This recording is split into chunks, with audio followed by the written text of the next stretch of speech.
हिमाचल प्रदेश में 2022 का विधानसभा चुनाव लगातार तेजी के साथ आगे बढ़ रहा है और ताबड़तोड़ रैलियों के साथ साथ चुनाव प्रचार किया जा रहा है। हमारे साथ बातचीत करने के लिए मौजूद हैं छत्तीसगढ़ सरकार में स्वास्थ्य मंत्री टीएस सिंहदेव जी। उनसे बातचीत करेंगे। सर, आप लगातार लहौजी विधानसभा में आए हुए हैं और यहाँ प्रचार किया जा रहा है, किस तरह का माहौल देखने को मिल रहा है? उत्साह पिछले चुनाव की तुलना में कहीं ज़्यादा दिख रहा है हमारे कार्यकर्ताओं में। और पिछले चुनाव में ये बात नहीं आती थी, इतने खुल के कार्यकर्ता नहीं बोलते थे कि हम जीत रहे हैं, हम जीतेंगे, मेहनत कर रहे हैं, कहीं ऐसा हो गया, कहीं कुछ कमी हो गई, कहीं इसको ठीक कर रहे हैं, इस तरह से बातें आती थी। इस बार आना जाना भले लगा हुआ है, लेकिन उत्साह इस चुनाव में जितना दिख रहा है वो पहले मैंने नहीं देखा। दादा, एक बात सामने आ रही है, कांग्रेस पार्टी ने कहा है कि ओपीएस हम बहाल करेंगे, लेकिन जो बीजेपी है वो ये कहती है कि राजस्थान और छत्तीसगढ़ में ओपीएस लागू नहीं हो पाया है। सच्चाई क्या है? सच्चाई है कि इसकी घोषणा हो गई है। केंद्र सरकार और भाजपा से जुड़े हुए जितने राज्य हैं इससे नीतिगत खिलाफ हैं। मुद्दा क्या है कि नई पेंशन स्कीम लागू हो जिसमें आप एक मुश्त पैसा रिटायरमेंट पे देते हैं और फिर कर्मचारी को भूल जाते हैं। और कर्मचारियों की मांग हम लोग से रही थी, पिछले चुनाव के पहले भी घोषणा पत्र में भी हम लोगों ने अपने इसको लिया था। उनकी मांग थी कि हमको पुराना पेंशन स्कीम दीजिए। हम रिटायर होते हैं, उसके बाद एक मुश्त थोड़ा पैसा मिलता है, कहाँ चला जाता है पैसा पता नहीं चलता, और हम अपने परिवार की देखभाल नहीं कर पाते। और इस कारण से राजस्थान सरकार ने पहले घोषणा की, निर्णय लिया, और छत्तीसगढ़ सरकार ने भी उसके बाद ये निर्णय ले लिया है कि हम पुरानी पेंशन स्कीम लागू करेंगे।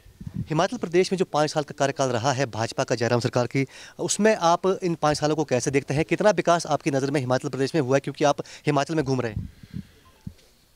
हिमाचल सरकार के मुख्यमंत्री का काम अगर अच्छा रहता तो उनको चेहरा बना दिया जाता। स्वाभाविक है कि जो अच्छा काम कर रहा है, चुनाव में जब पार्टी उतर रही है तो उनको कहते हैं कि हाँ, इनने अच्छा काम किया है और इनके अगुवाई में इनको आगे रख के इनके चेहरा हम सामने रख रहे हैं मुख्यमंत्री के लिए फिर से, क्योंकि अच्छा काम किया है और हम चुनाव पे उतर रहे हैं, चुनाव के मैदान में हम चुनाव लड़ेंगे।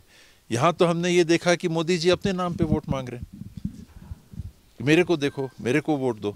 मतलब कि हिमाचल प्रदेश की पूरी भारतीय जनता पार्टी के वरिष्ठ जो उनके साथी होंगे, जो उनके नेता होंगे, उनमें उनको किसी पे भरोसा नहीं है कि उनके नाम पे वोट मिल सकता है। हिमाचल की भाजपा के नाम पे वोट मिलके सरकार बन सकती है। स्वयं मोदी जी को अगर विश्वास नहीं है तो आप सोच लीजिए कि स्थिति क्या है। हिमाचल प्रदेश में प्रचार तेज हो रहा है, लगातार भाजपा के राष्ट्रीय नेता यहाँ पे आ रहे हैं, इसके पीछे की वजह क्या है? पहले इस तरह की रैलियाँ नहीं हुई है। उनको लग रहा है कि ये राज हमारे हाथ से निकल रहा है, और कुछ परंपरा भी ऐसी रही है हिमाचल की, कुछ और राज्यों की रहती है, एक साल एक सरकार, एक साल एक पार्टी की सरकार। और फीडबैक जो है, जैसे मैंने बताया कि खुद ही अगर मोदी जी अपने नाम पे वोट मांग रहे हैं एक राज्य के लिए, तो उनकी स्थिति क्या हो सकती है। और जब जब मैंने संघर्षमय चुनावों में मोदी जी को वोट मांगते देखा है अपने नाम पे राज्य के चुनाव में, चाहे वो बिहार रहा हो, चाहे पश्चिम बंगाल रहा हो, वहाँ सरकार नहीं बनी। भारतीय जनता पार्टी कभी सफल नहीं हुई, क्योंकि लोकल मुद्दे अलग रहते हैं। मोदी जी चलाएंगे हिमाचल प्रदेश को कि उनको देश की जिम्मेदारी संभालनी है, यहाँ की जिम्मेदारी कौन संभालेगा? उनके नाम पे वोट मांगना था। तो उसी से मैं तो बाहर से आया, कई दिनों बाद आया, और मुझे आश्चर्य हुआ कि अपने ही मुख्यमंत्री पे विश्वास नहीं है अगर भाजपा को, तो पब्लिक पे कैसे विश्वास होगा? भाजपा ये कह रही है कि हिमाचल प्रदेश में राज नहीं रिवाज बदलेगा, क्या कहेंगे? कुछ तो कहना है। चुनाव के पहले 5 साल में कुछ विशेष ऐसी उपलब्धि नहीं है जिस आधार पे मुख्यमंत्री को वो रिपीट कर सकें, तो कुछ नई बात करेंगे।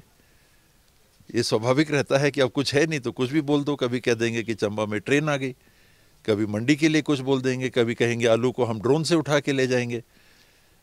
यानी कुछ ऐसा बात छेड़ दो हारते हुए माहौल में कि शायद पब्लिक के दिमाग में कुछ बैठ जाए।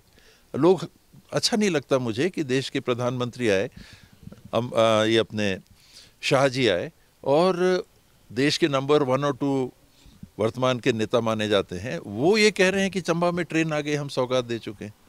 जब ध्यान इस प्रकार का है तो सोचिए कि हिमाचल के बारे में कितनी जानकारी है और हिमाचल के लिए क्या कर पाएंगे।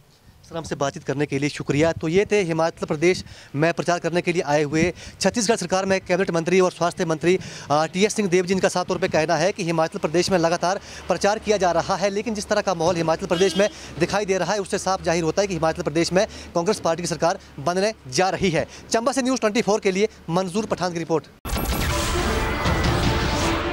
नमस्कार, मैं हूं मानक गुप्ता।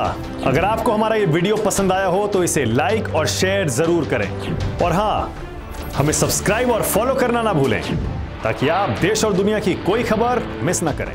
तो जुड़े रहिए हमारे साथ और देखते रहिए News 24।